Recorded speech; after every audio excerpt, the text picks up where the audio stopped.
جناب ابو امامہ کہ میں نے اللہ کے رسول صلی اللہ تعالی علیہ وآلہ وسلم کو فرماتے ہوئے سنا، یقول، حضور فرما رہے تھے، اقرأ القرآن، قرآن پڑھا کرو۔ حضور نے فرمایا اقرأ القرآن، قرآن پڑھا کرو، فإنه يأتي يوم القیامة شفیعا لأصحابہ، فرمایا قیامت کے دن قرآن آئے گا اللہ کی بارگاہ میں اپنے پڑھنے والوں کی سفارش کرنے کے لیے۔ فَإِنَّهُ يَأْتِي يَوْمَ الْقِيَامَةِ شَفِيعًا، وہ قرآن آئے گا قیامت کے دن سفارشی بن کر،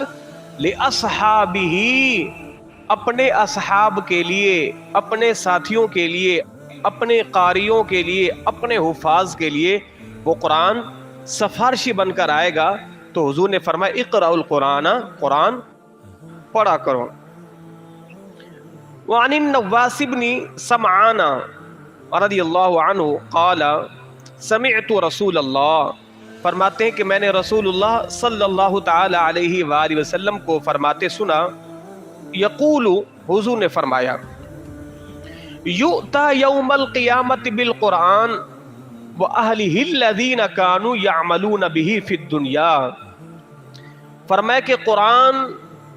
قیامت کے دن لایا جائے گا اپنے ان اہل کے ساتھ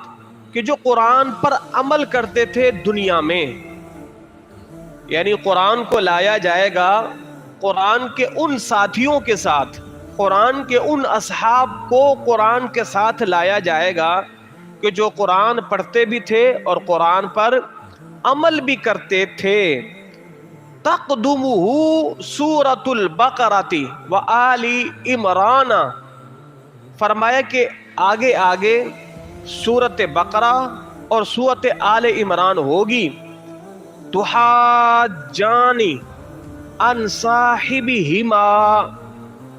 وہ دونوں صورتیں اپنے صاحب کے لیے اللہ کی بارگاہ میں شفاعت کے لیے جھگڑا کریں گی۔ وہ دونوں صورتیں قیامت کے دن اللہ کی بارگاہ میں اپنے صاحب کے لیے،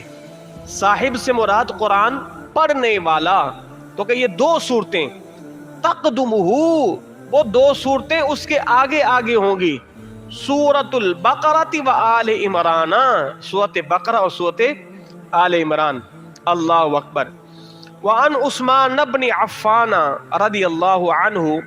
جناب عثمان بن عفان سے مروی ہے، قال، وہ فرماتے ہیں، قال رسول اللہ، اللہ کے رسول نے ارشاد فرمایا، خیرکم، تم میں سے بہتر وہ ہے، من تعلم القرآن وعلمہ، کہ جو قرآن سیکھے اور سکھائے، قرآن پڑھے اور پڑھائے، فرمایا کہ وہ تم میں سے بہترین انسان ہے۔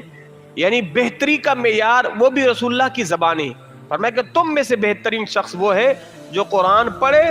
پڑھائے، قرآن سیکھے سکھائے، قرآن سمجھے سمجھائے، قرآن پر عمل کرے اور عمل کرنے والا بنائے،